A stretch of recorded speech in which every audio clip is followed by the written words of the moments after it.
Tapi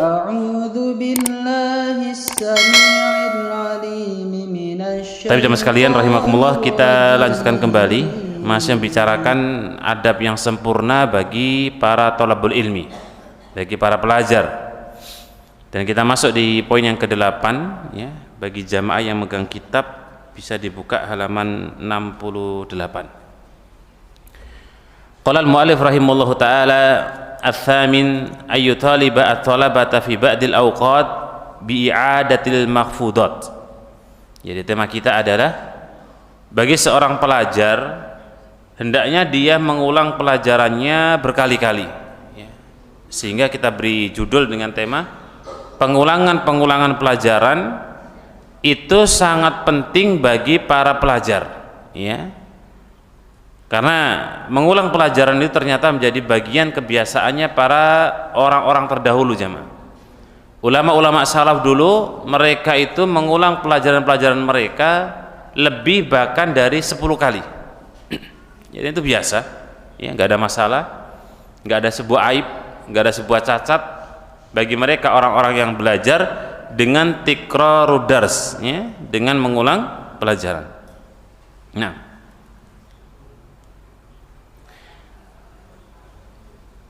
yamtahina tabtahum lama qaddama lahum minal qawaid al-muhimmah wal masail al-gharibah. Hendaknya seorang pelajar ya, dia senantiasa memiliki pemahaman yang kuat dan murojaah yang kuat, menghafal sebagian kesempatan yang ada tentang permasalahan-permasalahan yang penting dalam Islam ya, al-masail al-gharibah. Bahkan dalam sebuah riwayat disebutkan, kalau kita merujuk dalam kisah-kisah para ulama dulu jamaah sekalian, bagaimana mereka ini mengulang-ulang pelajaran mereka. Misalnya salah satu di antara ulama yang bernama Abu Bakar Al-Habrari Al-Maliki ya. Beliau adalah madhab Malikiyah. Beliau mengatakan qad qara'tu Mukhtasar Ibni Abdul Hakim. Saya pernah membaca Mukhtasar ya, sebuah buku ya, kalau disebut Mukhtasar itu ringkasan jemaah.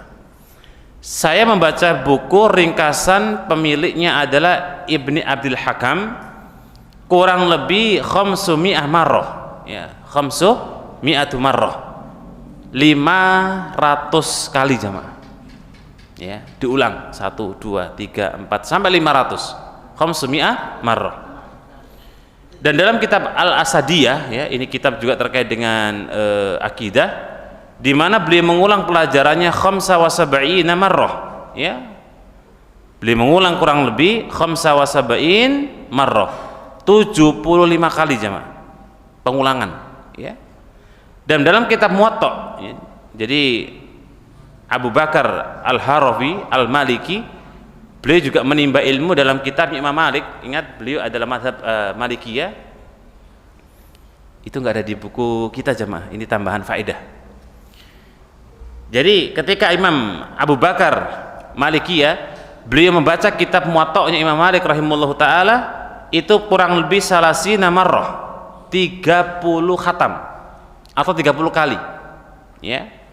Wa Mukhtasar Ibni Abil Barqah 70 marrah, dan beliau juga membaca kitab Mukhtasar atau ringkasan dari bukunya Ibnul Barqi kurang lebih 70 kali pengulangannya jemaah ya.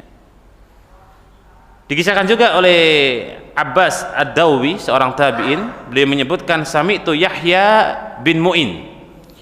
Yahya bin Mu'in itu bisa dibilang gurunya Al-Imam Syafi'i rahimahullah ta'ala. Dan Imam Syafi'i itu sebenarnya adalah generasi di bawahnya tabi'in jemaah. Jadi sahabat tabi'in, nah atba'u tabi'in, Imam Syafi'i di bawahnya. Kemudian beliau punya murid namanya Al-Imam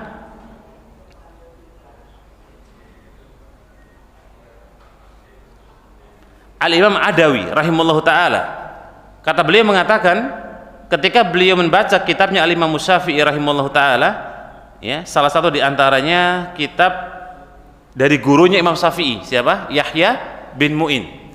Itu yaqul law lam naktub ya, karena saya lupa waktu itu berapa kalinya, kurang lebih saya mengulang hadis tikrar khamsina marrah, 50 kali saya mengulang hadis yang disampaikan oleh guru Yahya bin Mu'in rahimahullah ta'ala, 50 kali jemaah, ya. Faja'a fi tarbiyah atau fi tarjamati al-Imam Abu Ishaq As-Sayrani, ini juga salah satu ulama Malikiyah. Ketika itu beliau pernah membaca sebuah ilmu namanya ilmu qiyas. Ya, jadi kalau anak pondok tahu pasti, kalau belajar ilmu usul fiqh, ya, itu pasti akan melewati nama qiyas. Nah, pelajaran ilmu qiyas itu beliau mengulang pelajarannya kurang lebih 1000 marrah. Ya, alf itu berapa? 1000 kali jemaah. Padahal ilmu qiyas itu satu cabang di antara banyak cabang ilmu. Itu beliau ulang ilmu qiyas, diulang-ulang sampai kurang lebih 1000 kali. Fa idza qara'tuhu anhu fa akhadtu qiyasan akhar fa hakada. Setelah 1000 kali saya ulang, saya baru melangkah di bab berikutnya masalah ilmu qiyas. Saya ulang 1000 kali lagi, saya ulang lagi, baru saya melangkah ke bab berikutnya. Begitulah kata beliau rahimahullah ta'ala. Wa kuntu u'idu kullu darsin 1000 marrah. Dan aku, ya, siapa ini? Abu Ishaq As-Sayrani rahimahullah ta'ala, setiap aku ngulang pelajaranku kurang lebih 100 kali jamaah. Jadi kalau pelajaran itu kayak kita itu ada matematika, fisika, kimia dan lain sebagainya, itu beliau mengulang pelajarannya minimal 100 kali, ya, 100 kali diulang. Fa idza kana fil mas'alah, tapi kalau ada masalah dalam sebuah buku, ya, beliau baca buku gitu, tiba-tiba ada masalah yang rumit bagi dia, maka fayu'idu ad-darsa fi bidayah, saya akan ulangi pelajaran itu dari awal. Ya, misal nih kita baca buku kemudian di tengah-tengah kok agak sulit gitu, maka beliau ngulang dari awal jemaah. Jadi dia baca sudah sampai bab atau halaman 55, kok nggak paham, bulat, beliau ulang dari awal lagi, ya. Beliau ulang dari awal lagi sampai qad hafidtu qasirah, dan itu pun aku menghafalin cuma sedikit, ya, sedikit sekali. Qasir itu sepele, singkat, ya. Fakana Abu Ishaq yu'idu darsa fil bidayah mi'atu marrah, kana fil mustadram li Abu Ibnu Jauziyah, ya. Jadi sebagaimana disebutkan oleh Ibnu Jauziyah dalam kitabnya pengulangan-pengulangan para ulama terkait dengan pelajaran. Tapi kita baca lagi di antara para ulama yang lain jemaah. Misalnya Ibnu Baskwal, ya, dalam kitab silahnya dalam tarjamah Abi Bakar Al-Ghalib Ibni Abdurrahman Ibni Atiyah, yang mungkin kita sering mendengar dengan Ibnu Atiyah fil Mufassir, jadi ahli tafsir ini, ya. Beliau menceritakan qara'tu bi khattin ba'di ashabina ana sami Abi Bakar Ibni Atiyah yadhkuru annahu karra sahihul Bukhari 700 marrah. Jadi beliau itu kalau baca Sahih Bukhari yang setebal ini jamaah, itu beliau ulang-ulang pelajaran Sahih Bukharinya kurang lebih sampai 700 kali. Bayangkan tuh, kira-kira sudah khatam belum kita ini Sahih Bukhari? Khatam belum, ngulang apa lagi, ya kan? Nah, beliau sudah khatam ngulang 700 marrah, 700 kali. Makanya mereka jadi ulama ya karena layak, karena mereka pengulangannya seperti itu jamaah, ya. Baik, kita lihat lagi Hasan ibni Dinnun, atau sering kita sebut dengan ulama An-Naisaburi. An-Naisaburi itu kalau kita rentetkan lagi nasab yang bertemu dengan Imam Muslim rahimahullah ta'ala, tapi bukan Imam Muslim jamaah, ya. Karena nasab daripada Imam Muslim itu beliau memegang nasab An-Naisaburi. Beliau mengatakan Naisaburi ini orang Mu'tazilah jamaah, tapi kita ambil semangat belajarnya, ya, salah satu pemahaman Mu'tazilah yang menyimpang. Beliau ketika belajar, ya, yaqul asy-syai' idza lam yu'id 70 marrah lam yu'idu darsah. Kalau aku belajar tidak kuulang 70 kali, saya nggak akan masuk di pelajaran berikutnya. Itu ibaratnya orang dulu itu kalau nggak naik kelas nggak apa-apa jamaah, biasa, tinggal kelas terus gitu, mengulang pelajaran-pelajaran mereka, itu nggak ada masalah, ya. Nah, kita ini kan nggak, kita ini suruh pengabdian setahun aja komennya macam-macam, pengabdian lagi untuk murojaah setahun hafalan Quran macam-macam. Nanti barang dibilang, nanti gimana nih usia anak saya Pak Ustadz, nanti usia anak saya nggak lagi kayak teman-temannya sudah pada kuliah, sudah lulus, anak saya baru kuliah. Itulah kalau pakai standar pendidikan di kita jamaah. Tapi kalau pakai standar pendidikan para ulama itu nggak berlaku. Ya, itu nggak berlaku. Karena mereka tikror, ya, murojaahnya diulang. Ya. Nah, mungkin para ulama yang paling dekat dengan kita adalah Al-Imam Ad-Dhahabi, ya, rahimahullah taala. Ya, Imam Dhahabi itu jamaah sekalian, beliau pernah mengomentari salah satu ulama yang kitabnya, ulama-ulama dulu kita itu kalau mereka bikin tulisan karya itu apa yang diingat itu ditulis. Jadi semua yang diingat ditulis dulu gitu. Mungkin panjenengan tahu kitabnya Al-Imam Hakim dalam kitab Mustadrak. Itu semua kurang lebih 9 jilid dari hafalannya. Ya, hampir 12 jilid. Itu semua dari hafalannya Imam Hakim menuangkan dalam tulisan, ditulis semua. Jilid pertama, kedua, ketiga, keempat sampai seterusnya. Ternyata kalau dulu ulama-ulama kita itu kalau bikin buku, mereka setelah menulis semua baru diulang jamaah, dicek. Cek 1, oh bagus, cek 2, bagus, yang nggak bagus disingkirkan. Belum sampai jilid 4, Al-Imam Hakim wafat. Ya. Beliau wafat tahun berapa ya? 300-an berapa ya? Kemudian masih sisa jilid 5, 6, 7, 8. Nah, beberapa selisih 3 abad berikutnya muncul Imam Dhahabi rahimahullah ta'ala, yang beliau melihat kitab ini kitab bagus. Dan kitab Mustadrak lil Hakim itu kitab yang sangat kondang sampai hari ini jamaah. Kemudian Imam Dhahabi mengecek lagi. Jilid pertama, oh masya Allah bagus ya, nggak ada masalah lewat. Jilid kedua, masya Allah bagus, nggak ada masalah lewat. Jilid ketiga, masya Allah bagus, nggak ada masalah lewat. Jilid keempat sudah mulai nih, mulai muncul kerancuan, keanehan. Kenapa? Karena Imam Hakim belum sempat untuk ngecek. Karena jilid keempat beliau wafat. Ternyata di jilid keempat, kelima, keenam, ketujuh sampai berikutnya Imam Dhahabi komentar, ini kitab apa ini? Kitab kok belum siap disajikan tapi sudah dibaca. Imam Dhahabi rahimahullah ta'ala komentarnya apa jamaah sekalian? Kalau ulama dulu komentari ulama itu biasa, pedes-pedes dikit nggak apa-apa. Apa kata Imam Dhahabi rahimahullah ta'ala? Kurang lebih kalau diartikan dalam bahasa Indonesia, saya lupa kalimatnya. Beliau mengatakan tidak ada orang yang jahil kecuali Imam Hakim dalam kitab Mustadraknya. Mau bikin buku kok masalah semua. Itu jilid 4, 5, 6. Para ulama menyebutkan kitabnya beliau yang ke-4, 5, 6 seterusnya itu belum difatis, belum dikoreksi ulang, tapi beliau wafat duluan. Tapi komentarnya Imam Dhahabi masya Allah tajam, ya. Dan hal-hal seperti itu para ulama antara ulama itu biasa jemaah, ya. Mereka mengingatkan para ulama dengan kalimat-kalimat pedesnya itu adalah sebuah nasihat. Ya, apalagi kita yang barangkali jauh dari kategori ya thalabul ilmi yang dulu kalau kita melihat definisi thalabul ilmi, ya, sehingga layak kalau misalnya ada orang membodoh-bodohkan kita karena kita juga orang yang demikian. Nah, tapi Imam Dhahabi rahimahullah taala beliau mengatakan begini jemaah. Ya, dan ini ulamanya ulama loh, Imam Dhahabi rahimahullah taala. Ya, sekali berbeliau saja, ingat sekelas beliau rahimahullah taala, beliau pernah menyebutkan ya bahwasanya dalam kitab sirahnya fi tarjama Ibnu Ajami yuqalu al-muhaddab, ya, jadi beliau punya kitab muhaddab yang dimana dalam kitab tersebut beliau itu mengulang pelajarannya khamsa wa isrina marrah, 25 kali pengulangan dalam kitab muhaddabnya. Padahal kitab masya Allah ya, kita nggak perlu ngulang aja sudah masya Allah kitab ini baharnya ilmu gitu ya. Bagaimana sumber ilmu ada di kitab muhaddabnya Imam Dhahabi rahimahullah taala. Tapi beliau ulang 27 kali, 25 kali jemaah. Ngulang terus itu ya. Baik. Kita lihat lagi As-Sakhawi ya, ulama lebih kekinian.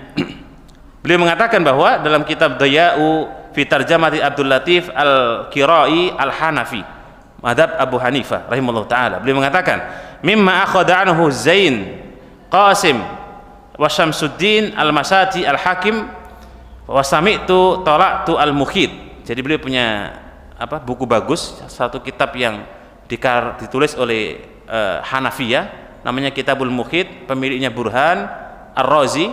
Itu beliau ulang pelajarannya itu kurang lebih mi'ah marrah, 100 kali jemaah. Bayangkan tuh Imam Sakhawi yang sudah hebat itu ya, itu beliau ngulang pelajaran 100 kali dalam Kitabul Mukhid ya. Dan kitab Mukhid ini kitab yang kata para ulama kitab gampangnya madhab Hanafiyah Gampangnya kitab jamaah. Diulang sebanyak berapa? 100 kali. Masyaallah.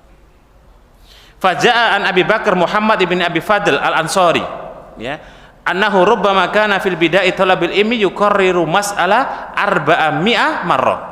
Jadi dikisahkan oleh Abu Bakar bin Muhammad bin Abi Fadl al-Ansari, di mana beliau kalau mau mulai belajar, beliau cari permasalahan di buku itu, kalau sudah ketemu maka beliau ulang sebanyak 100 kali. Kita kan jarang jamaah ya, kita buka buku, misalnya buku nih, ini ada buku bagus misalnya, Tadhkiratus Sami' wal Mutakallim fi Adabil Alim Muta'allim. Kita jarang buka buku ini, kita baca dulu, kita cari masalahnya apa sih, kita ulang lagi masalahnya apa sih, sampai 100 kali. Buru-buru buka, ya kan? Kadang-kadang mau kajian baru dicari, mana buku saya ini? Oh, di sini baru ketemu gitu. Ya. Jadi pengulangan permasalahan yang ada di buku itu apa sih gitu? Beliau cari kurang lebih 100 atau 100 kali pengulangan masalah dalam kitab tersebut, ya. Tapi kita baca lagi sebelum kita masuk ke kitab. Ini menarik semua, sebagaimana para ulama menyebutkan, seperti Su'ila an Ahmad bin Hanbal. Imam Ahmad bin Hanbal pernah ditanya, bagaimana belajarmu? Maka beliau, qarartu hadhil mas'alah lailah. Saya, kata Imam Ahmad, ketika ada masalah dalam hukum, saya murojaahnya semalam suntuk jamaah, ya, semalam suntuk.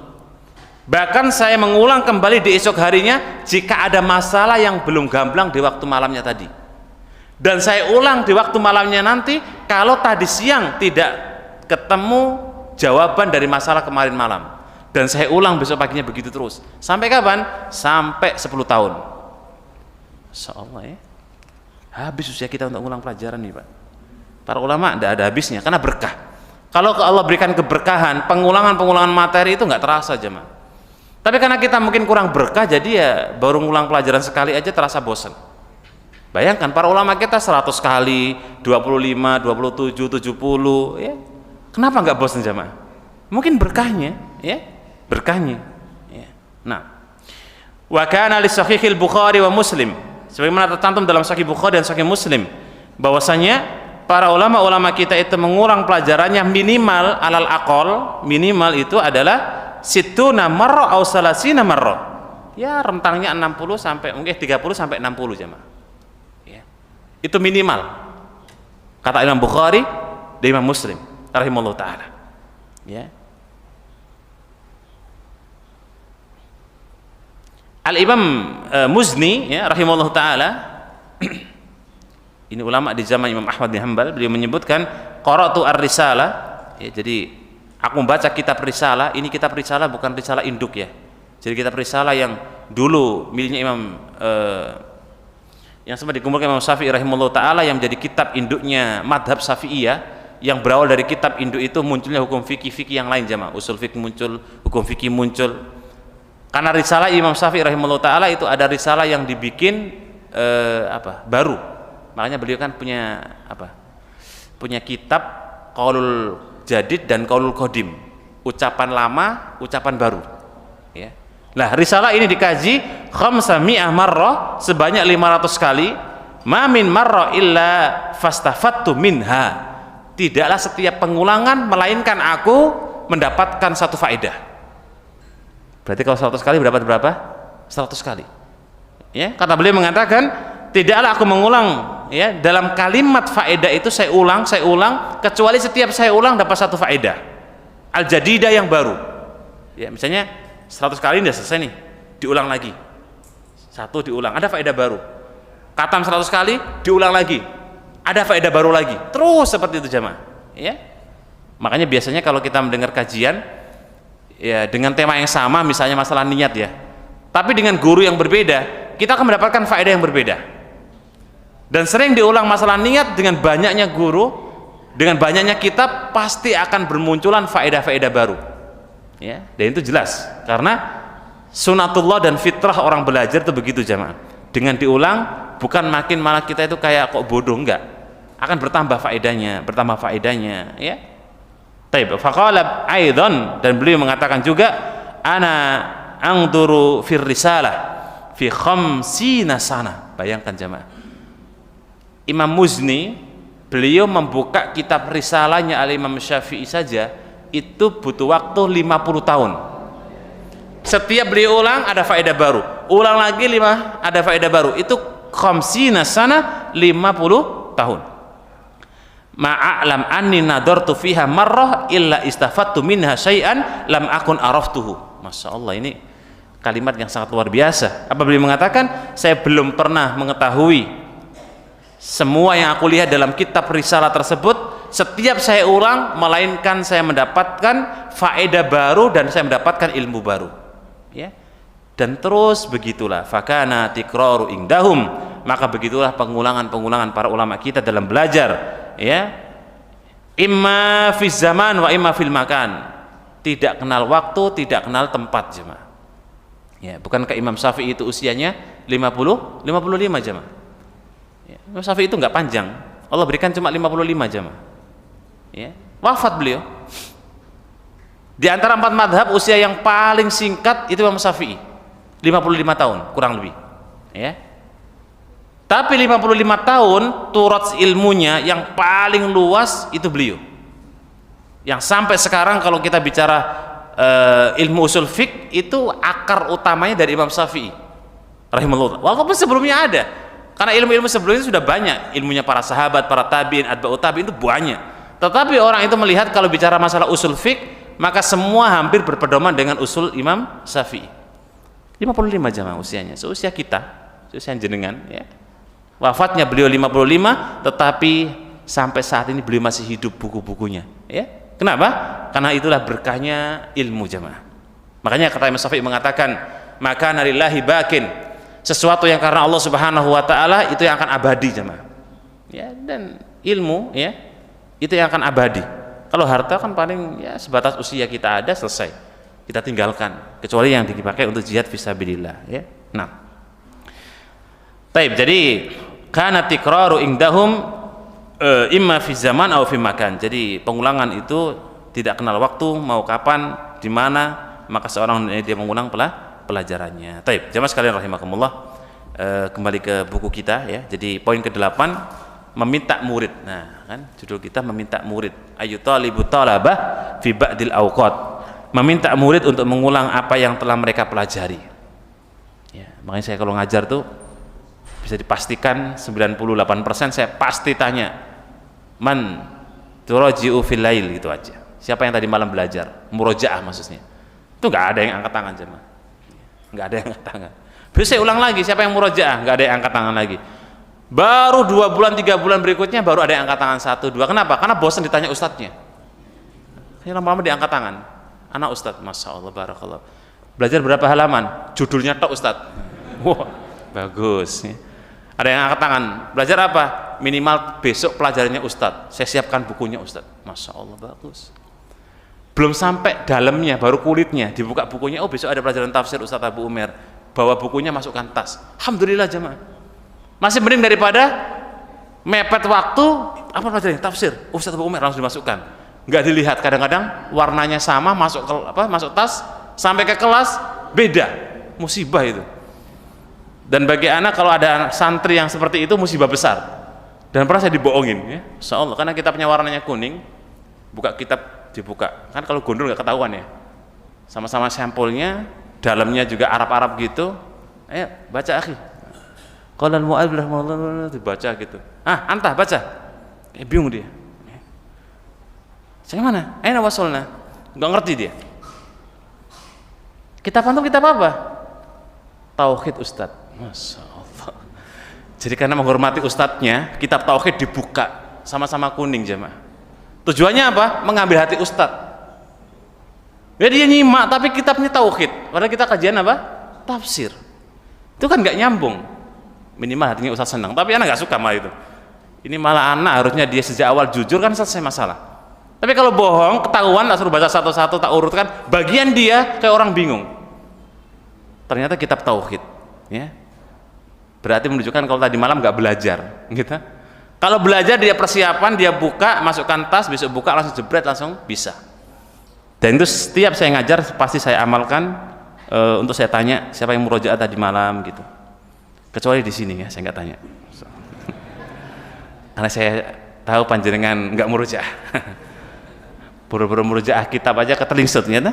Dulu sempat dibagikan komplit tuh, kecuali yang nggak dapat atau belum dapat. Ya. Sekarang tinggal berapa ini? 1, 2, 3, 4 ya. Masya Allah, barakallah. Tikror jamaah, pengulangan materi ya, itu penting sekali. Jadi materi diulang itu lebih penting daripada nambah materi. Makanya para sahabat Nabi itu mereka mengulang materi itu lebih disukai daripada nambah materi. Itu kebalikan semua dengan kita jamaah. Kita nambah materi itu nggak senang. Mengulang materi nggak senang. Tapi nambah materi itu senang. Ya. Belajar tafsir misalnya, dari awal kita masuk surat, misalnya Al-Ikhlas. Besok Al-Ikhlas lagi sudah jamaknya berkurang. Diumumkan lagi besok ngulang Al-Ikhlas. Udah, paling tinggal panitia sama takmir saja. Pengulangan Nabi kita itu sesuatu yang mungkin kurang menarik. Ya. Padahal ulama-ulama kita bisa mengambil faedah dari pengulangan materi. Nah, maka hendaknya meminta kepada seorang murid agar murojaah dan menghafal murojaah hafalan-hafalannya sebagai bentuk kesempatan menjajaki daya serap mereka terhadap apa yang telah diajarkan kepada mereka, kaidah-kaidah penting dalam masalah-masalah yang detil ya. Masalah-masalah itu kan ada yang sifatnya am, ada yang khos, ada yang global, ada yang khusus ya. Kalau kita ini kan belajar yang am-am saja jamaah, yang am itu yang global-global, yang taksisnya itu mungkin di ma'had ya, di pesantren, telaah buku ya. Karena sumber ilmu itu kan cuma 2 jemaah, Al-Quran dan As-Sunnah. Al-Quran sendiri punya cabang-cabang banyak. Ada cabang ilmu riwayat, ada cabang ilmu akidah, ada cabang ilmu tafsir, ada cabang ilmu akhlak. Nah, ilmu akhlak bagiannya termasuk di situ adalah tazkiyatun nufus dan lain sebagainya. Jadi kalau kita bicara ilmu, maka ada ilmu yang am, ada ilmu yang khusus, yang rinci ya. Menguji mereka dengan masalah-masalah yang berpijak kepada dasar yang dia tetapkan atau dalil yang ia sebutkan. Jadi ilmu itu argumentasi dalil. Ilmu itu adalah qala Allah qala Rasul, bukan qala ulama ataupun qala nenek moyang, bukan ya. Makanya Nabi kita membenci kasratus soal wakila waqala. Nabi itu membenci orang yang kalau argumentasi konon katanya ya. Kenapa? Karena itu bukan ilmu jamaah. Ilmu itu adalah sesuai dengan dalil yang disebutkan, dan dalil itu ada 2, dalil nakli dan dalil akli. Nakli itu Al-Quran dan As-Sunnah, sedangkan akal itu logika. Duh, kenapa Ustaz logika kok dipakai? Nah, dulu jamaah sekalian, di mana pergantian keilmuan ya. Jadi kalau dulu kembali ke zaman Imam Malik ya rahimahullah taala, berada di Makkah, yang kemudian juga merembet ke Baghdad ya, dan daerah sekitar, keilmuan itu merata ya. Makanya 4 mazhab itu merata. Imam Malik itu di Makkah Madinah atau Haramain, kemudian Imam Ahmad itu berada di Baghdad dan sekitarnya, dan yang lainnya. Ketika ilmu itu merata, maka muncul orang-orang yang kemudian mereka itu, kalau sekarang ya, itu namanya orang filosof. Itu muncul di zamannya Imam Malik rahimahullah ta'ala sudah ada. Semakin ramai lagi ketika kemudian di zamannya Imam Ahmad bin Hanbal ya. Makanya salah satu di zaman Imam Ahmad itu kan terjadi fitnah besar jamaah, bahwa Al-Quran itu dianggap makhluk, padahal yang benar adalah kalamullah, ucapan Allah.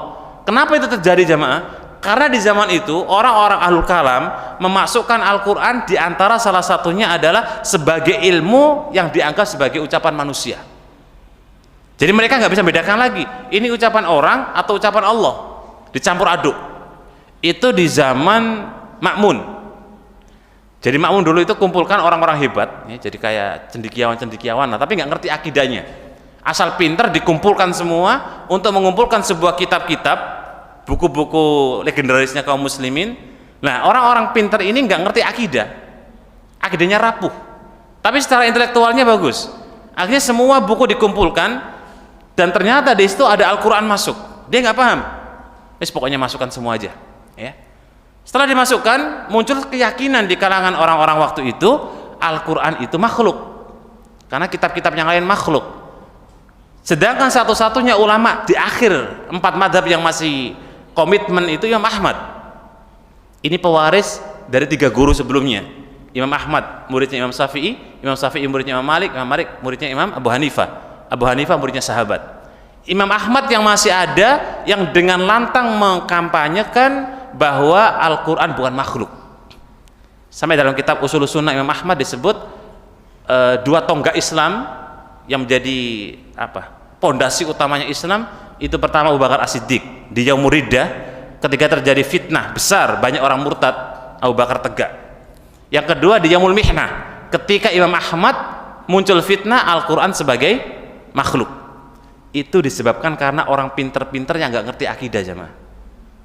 Ya, mulailah muncul di situ banyak sekali munculnya pemahaman-pemahaman yang menyimpang, ya. Makanya hati-hati, profesor yang bukan ahli agama jangan suruh naik mimbar, bahaya. Pernah kejadian besar peristiwa di Imam Ahmad, cukuplah sejarah itu, jamaah. Bayangkan sampai makmum membunuh semua orang yang punya keyakinan seperti Imam Ahmad, yang mengatakan Al-Quran kalamullah, dibunuh, jamaah.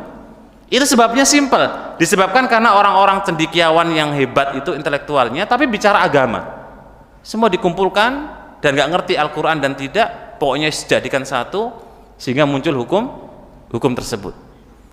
Makanya kadang-kadang sekarang itu ya orang bergelar doktor, ya profesor, yang barangkali yang ngerti dia ngaji sedikit, tapi ya kan ada bidangnya masing-masing. Ya, kullu insan ala mahasibi. Manusia itu punya posisi masing-masing, jemaah. Kalau di bidangnya dia misalnya turotsnya, bidang ilmunya itu katakanlah dia profesor masalah pertanian, ya jangan masalah agama, kan gitu. Lewang ulama aja nggak berani jawab dalam bidang akidah, jawab masalah fikih itu nggak berani, jemaah. Tafsir Quran, jawab tafsir hadis itu nggak berani. Padahal satu rumun, ilmu agama, tapi karena bidangnya beda, ya maka nggak berani. Ya, seperti hari ini ya guru-guru kita juga banyak, mereka punya bidang spesialisnya, ada bidang masalah ilmu hadis, ada bidang ilmu tafsir, ada bidang masalah perniagaan, perdagangan, bab riba. Itu nggak bisa Ustadz A bab masalah dia hadis megang masalah fikul waqi, masalah fikih dan usul fik terkait dengan tatawur zaman, itu nggak bisa. Itu harus ada kajian dalam, ya. Nah, makanya munculnya fitnah itu gara-gara kadang-kadang orang punya kecerdasan tapi dia punya panggung, itu bahaya sekali, ya. Nah, jadi pengulangan ini menjadi salah satu di antara hal yang sangat penting untuk kita lakukan, ya.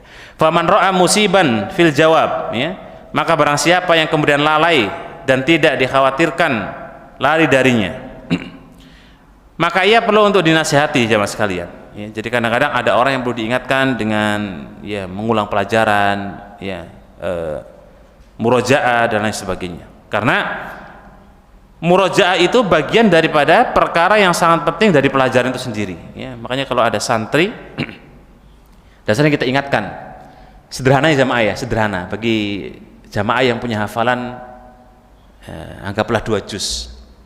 2 juz itu minimal sehari hafalan murojaahnya 2 jam. Kalau 4 juz sehari 4 jam, itu sederhana aja. Kalau 5 juz berarti ya 4,5 jam. Kalau 6 juz berarti 6 jam. Kalau 10 juz 10 jam. Kalau 20 juz 20 jam. Orang yang dia punya bidang ilmu turas yang banyak, itu lebih banyak murojaahnya daripada ilmunya, jemaah. Ya, makanya orang para penghafal Quran, iya dia bisa hafal dalam waktu tertentu, tapi hilang pun juga dalam waktu tertentu. Cuma tinggal mungkin pernah hafal, pernah setor, iya, tapi kemungkinan enggak. Kecuali setiap jam dia megang Quran, dia murojaah, ya.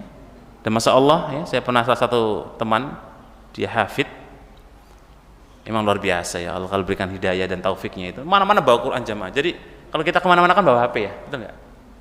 Tapi HP-nya ada Quran, cuma nggak pernah dibaca juga, ya. Kecuali Jumatan, darurat itu.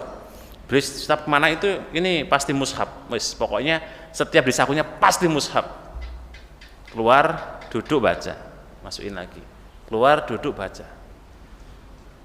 Padahal hafalannya nggak banyak, jamaah, nggak banyak, cuma 10 juz. Dibanding dengan yang 15 juz, 20 juz, dia nggak banyak, tapi murojaahnya paling rajin daripada yang 15 juz, 20 juz. Bahkan yang 30 juz nggak pernah murojaah.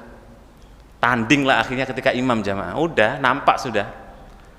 Walaupun cuma 10 juz tapi yang dibaca surat-surat yang paling tinggi, juz 7, juz 8. Yang 30 juz kelenger. Ya. Salah pun imamnya nggak akan bisa dibenarkan. Kenapa? Nggak dimurojaah. Ya. Karena hafalan itu gampang, sangat gampang jamaah. Tapi untuk kemudian tidak dimurojaah, hilangnya pun lebih gampang lagi. Gitu. Dan itu mirip-mirip dengan ilmu kita belajar. Ya, jangan sekarang paham apa itu bagaimana murojaah, paham bener harus murojaah, tapi setelah jenengan kondur, wassalam juga nggak murojaah. Nah, kurang lebih mirip-mirip kayak gitulah. Sehingga impas gitu. Ya, kita paham waktu kita belajar, tapi ketika kita keluar nggak murojaah. Ya. Ada nanti malam murojaah, masya Allah. Buru-buru Ustadz, catatan aja nggak ada. Semua di sini Ustadz nyatetnya, masya Allah. Ya udah gini aja, jangan kondur nanti catat ulang. Ya kayak Syafi'i gitulah, rahimahullah taala. Beri ulang semua catatan-catatan di sininya, ya kan? Dan ulama-ulama dulu kita itu di sini ya mah, di tampungnya, bukan di laptop. Ya, nggak ada dulu laptop, nggak ada dulu pulpen kayak kita itu. Dulu ada khiber itu kayak apa? Bulu-bulu hewan dicelupkan di sebuah tinta. Itu pun tintanya bukan tinta kayak kita. Kemudian ditulis di kertas. Itu orang yang paling kaya sudah. Semua para ulama kita mereka itu menghafalnya di sini semua, dokumentasinya, diarsipnya di otaknya. Nah, pulang itu baru disalin, gitu, baru diinget-inget. Kita itu kebalik semua jemaah, ya kan? Kita nggak ada di antara kita yang pulang kondur dengan salin sampai 2 lembar, 3 lembar. Kenapa? Karena sebelum kita sampai rumah sudah hilang semua. Jadi jangan kondur assalamualaikum wassalam, nah wassalam juga bersama ilmu kita. Itulah kita, masya Allah. Ya, makanya kita nggak jadi Imam Syafi'i ya, karena ya kita ini gitu. Level-level kita itu masih level pemula, ya, pemula dalam semua aspek. Nah, maka memotivasi agar memiliki kesungguhan yang tinggi, keseriusan, ya, yang kuat dalam menuntut ilmu. Ya, motivasi ada, semangat ada, tapi murojaahnya barangkali jamaah yang perlu kita tambah. Apalagi jika dia termasuk orang-orang ya yang nasihatnya tegas, menggugah semangat seseorang, ya, maka perlu untuk diupdate ya keilmuannya. Makanya biasanya contohnya misalnya Al-Imam Ahmad bin Hanbal rahimahullah taala, beliau kan pernah berguru dengan Imam Syafi'i. Tapi Imam Syafi'i itu sering kaget jemaah. Sering kagetnya apa? Banyak sekali hadis yang tidak ditahu oleh Al-Imam Syafi'i. Bayangkan, murid dengan guru, tapi gurunya nggak ngerti hadis yang dibacakan oleh Al-Imam Ahmad bin Hanbal. Ya kenapa? Karena Imam Ahmad lebih rajin, gitulah kurang lebihnya. Walaupun Imam Syafi'i, masya Allah, salah satu orang yang mungkin barangkali punya dakaun jibili gitu ya, cerdas sejak bayi, itu Imam Syafi'i. Tetapi ketika Imam Ahmad bacakan hadis, Imam Syafi'i itu seakan-akan, wih, ini hadis baru, ini hadis yang masya Allah gitu, ya, mendapatkan banyak faedah daripada Al-Imam Ahmad bin Hanbal rahimahullah taala. Maka hendaknya mengulang apa yang keadaan menuntut agar diulang supaya murid memahami dengan pemahaman yang dalam. Ya, jadi pengulangan itu tujuannya untuk bagaimana seseorang itu memiliki pemahaman yang dakik. Ya, yang dakik itu yang dalam. Ya, taib. Jamaah sekalian rahimakumullah. Saya tambahkan dalam beberapa kitab yang lain. Ya, misalnya dalam kitab Muttasil. Ya, karya daripada Fathur Razi. Fathur Razi itu sezaman dengan orang-orang yang dulu kalau kita belajar dalam ilmu filsafat itu muncullah beliau gitu. Tapi ini yang baik ya, karena filsafat itu nggak semuanya jelek jemaah. Filsafat itu nggak semuanya jelek, tapi banyak yang jelek. Ya. Karena kitanya yang tidak bisa menimbang, kita yang nggak bisa menalar, menganalisa ketika orang filosof itu bicara, itu bahayanya di situ aja. Ya. Kalau kita bisa menakar dengan timbangan Al-Quran, saringannya itu loh, filternya ya. Kalau filternya kita baik, itu nanti sampah-sampah nggak akan masuk jamaah. Tapi karena berhubung filter kita itu nggak baik, maka sampah pun masuk. Itu masalahnya. Nah, ilmu filsafat itu kurang lebihnya gitulah, banyak sampahnya. Ya, kalau kita nggak filter bisa bahaya. Beliau mengatakan, ya, Al-Qamar rahimahullah taala beliau berkata, al-khaya'u ya lil murojaah. Bayangkan, al-haya'u al-murojaah. Hidup itu untuk mengulang jamaah. Hidup itu untuk apa? Untuk mengulang. Ya. Karena ada nisyan. ternyata penyakit orang itu dengan bentuk lupa. Nggak tahu ya, bener nggak ya? Penyakitnya orang itu lupa. Makanya Nabi itu berdoa, ya Allah, jangan Engkau jadikan aku sebagai apa? Syaibah, orang yang beruban dan pikun. Ya, maka mintalah pada Allah Subhanahu wa taala jangan di akhir hidup kita jadi orang pikun, jamaah, jangan. Minta pada Allah. Ya, mending sehat langsung meninggal tapi siap. Ya. Intinya siap gitu aja, dipanggil kapanpun bismillah. Tapi kalau bisa jangan pikun karena itu bisa merepotkan kanan kiri kita. Taib. Kemudian dikatakan juga oleh Ali bin Abi Thalib, ya, disebutkan dalam kitab Sunan Ad-Darimi, karya daripada Al-Imam Ad-Darimi rahimahullah ta'ala, menukil perkataan Al-Imam Ali bin Abi Thalib radhiyallahu ta'ala anhu. Ayyukarrirul hadis, ya, hendaknya kalian itu mengulang-ulang hadis, ya. Jika kalian tidak mengulang hadis tersebut, maka hadis itu akan pergi, akan hilang, jamaah, ya, dengan sendirinya. Dan itu benar-benar terasa loh, jamaah. Coba di antara jamaah sekalian yang dulu barangkali pernah menghafal, ya, pasti ada lah. Mungkin menghafal hadis, menghafal Quran, ya, juz 30.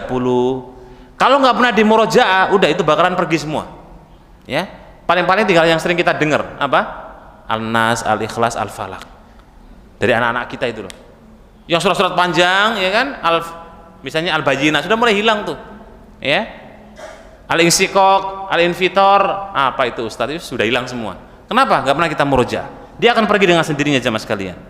Perkataan para ulama salaf dalam kitab Jami Al-Akhir Ar-Rawi As-Sadus Sami, karya daripada Al-Khatib Al-Baghdadi rahimahullah ta'ala, beliau menyebutkan Al-qulubu kat-turab, ya, hati itu ibaratnya tanah, jamaah, ya, kata Al-Imam Al-Khatib Al-Baghdadi, ya, ulama Ahlussunnah. Jadi hati itu seperti tanah, sedangkan ilmu kal mazra'ah, sedangkan ilmu itu seperti tanamannya, ya. Jadi hatinya itu tanah, sedangkan ilmunya itu tanamannya. Sedangkan murojaah, al-murojaah kalma alal mazra'ah, sedangkan murojaah, mengulang pelajaran, itu seperti air yang menyirami tanaman, ya, yang menyirami apa? Tanaman. Bila tanah itu kering dari air, maka pasti tanaman pun akan layu, betul ya? Berarti dari 3 komponen ini, jamaah, tanah, tanaman, kemudian apa? Air. Mana yang paling penting? Oh, penting semua, Ustadz. Ya air, jamaah. Iya kan? Air itu murojaah. Jenengan punya Quran bagus, hafalannya kuat, nggak pernah di murojaah, itu hilang semua sudah. Ya, makanya perbanyak murojaah, dan itu wasiat Ibnu Jama'ah rahimahullah ta'ala di poin yang ke-8. Assalamualaikum warahmatullahi wabarakatuh. Waalaikumsalam warahmatullahi wabarakatuh. Terima kasih Pak Ustadz. Yang mau tanyakan, saya tanyakan tidak langsung berkaitan dengan pelajaran, ya, yang telah disampaikan Pak Ustadz.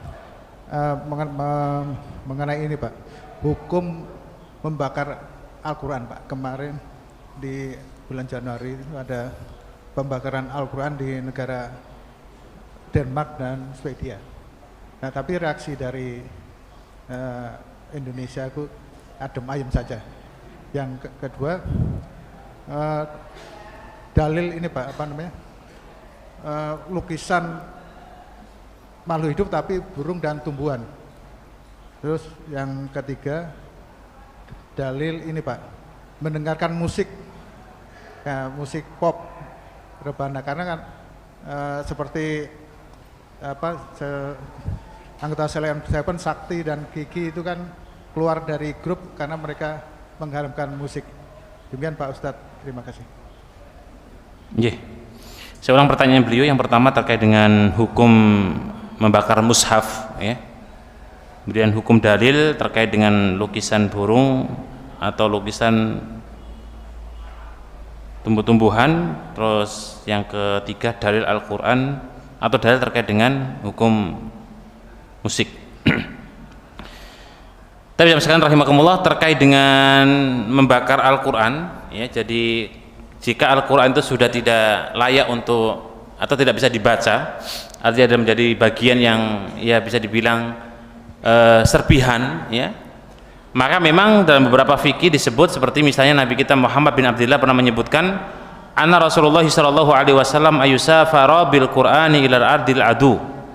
Jadi Nabi pernah suatu ketika melarang seorang safar dengan membawa Al-Qur'an ke negeri orang kafir, dikhawatirkan nanti kemudian terjatuh atau hilang dan tidak dirawat. Kemudian para ulama membuat sebuah hukum, karena ini konteksnya adalah Nabi ketika memerintahkan sahabat jangan bawa Quran takutnya nanti robek atau hilang atau jatuh, yang di kondisinya itu adalah orang kafir. Terus bagaimana hukum ketika Al-Quran itu tercecer dan tidak bisa dibaca atau tidak berfungsi? Maka sebagian di antara para a'imah menyebut diperbolehkan untuk dimusnahkan, ya, dengan cara mungkin dibakar.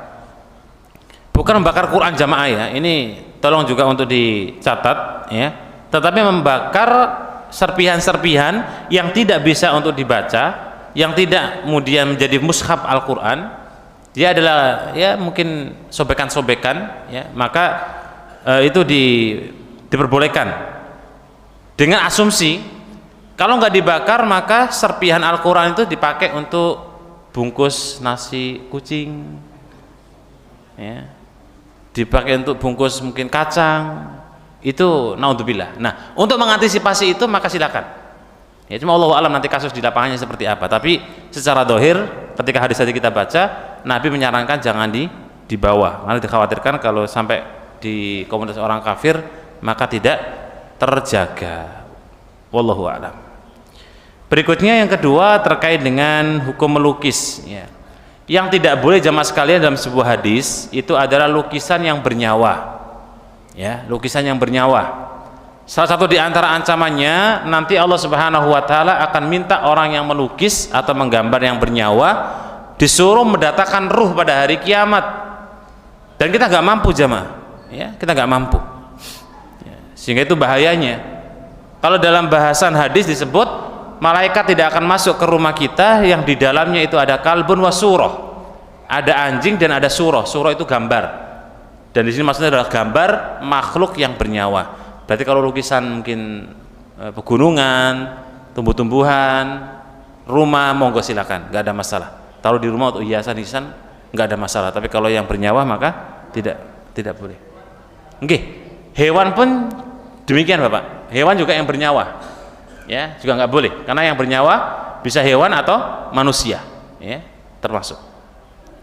Terus yang ketiga terkait dengan hukum musik, nanti jenengan buka surat Luqman Bapak Ibu, ayatnya ayat yang ke-6, itu tafsirnya dalam, panjang kali lebar. Di situ Allah Ta'ala berfirman wa minan nasi mayattakhidhu min dunillah wa minan nasi mayastarilah wal hadis liyudilla an sabilillah, dan di antara manusia ada yang memperjualbelikan lahwal hadis, ya, di surat Luqman ayat yang ke-6 itu ada konteks redaksi namanya lahwal hadis. Lahwal hadis artinya ucapan yang sia-sia. Dan di situ kalau kita buka tafsir, sebagaimana tafsir yang dikatakan oleh Ibnu Mas'ud, beliau bersumpah 3 kali. Apa yang dimaksud dengan lahwal hadis? Beliau bersumpah wallahi wallahi wallahi itu adalah musik, ya. Ya, termasuk tadi musik apa yang disebutkan oleh beliau, ya. Maka memang dalil secara redaksi musik itu haram saya belum ketemu, saya nggak tahu. Tapi arah-arah untuk menyebutkan atau istilahnya clue-cluenya seperti al-ma'azib, ya, alat-alat media musik itu tidak boleh. Itu menunjukkan bahwa hal tersebut perkara yang haram. Nanti monggo dipertajam lagi jamaah surat Luqman ayat yang ke-6 terkait dengan tafsirnya. Wallahu a'lam. Ini satu lagi monggo Bapak. Assalamualaikum warahmatullahi wabarakatuh. Ustaz, yang mau saya tanyakan, bagaimanakah hukumnya Ustaz kalau kita dalam beragama ini tidak menganut salah satu mazhab Ustaz? Itu aja. Tidak mengikuti satu mazhab. Salah satu mazhab gitu, tidak mengikuti salah satu mazhab. Dalam artian tidak mengikuti semuanya gitu Ustaz. Matur nuwun Ustaz. Assalamualaikum warahmatullahi wabarakatuh. Barakallahu fik. Jadi pertanyaan beliau saya ulang. Gimana kalau kita tidak mengikuti salah satu mazhab? Ya, artinya mungkin tapi bermadhab, ya. Karena mazhab itu menjadi patokan dalam kita ibadah jamaah. Walaupun ya pakai mazhab Syiah, mazhab Hanafi ataupun Hambali, monggo. Kalau nggak mengikuti maka nggak masalah. Justru untuk mubtadi seperti kita para pemula, ya sebutlah awam kayak kita ini, kita harus pegang satu mazhab jamaah. Nggak boleh mazhab cabang, ya, atau 3 cabang atau 4 cabang mazhab. Karena dalam fikih nanti kita akan menggunakan fikih mazhab siapa? Karena dalam menggunakan mazhab fikih itu nanti kalau jangan punya 2 mazhab berarti 2 versi. Kalau 3 berarti 3 versi. Maka memang idealnya justru cuma 1 saja. Ya, 1 kita pegang, kita pelajari dengan baik, kita kuasai, kita amalkan dalam ibadah. Justru itu yang ideal. Kecuali panjenengan mau kajian fikul madhab atau madhahib, kajian fikih ditinjau dari 4 madhab, nah itu monggo. Tapi justru untuk ibadah harus 1 madhab, ya. Ya asal dengan catatan kita tidak tidak mengatakan madhab sebelah itu sesat menyimpang, enggak, ya. Karena semua madhab itu perlu ada argumentasi yang dibangun oleh para a'immatul madhab. Nah.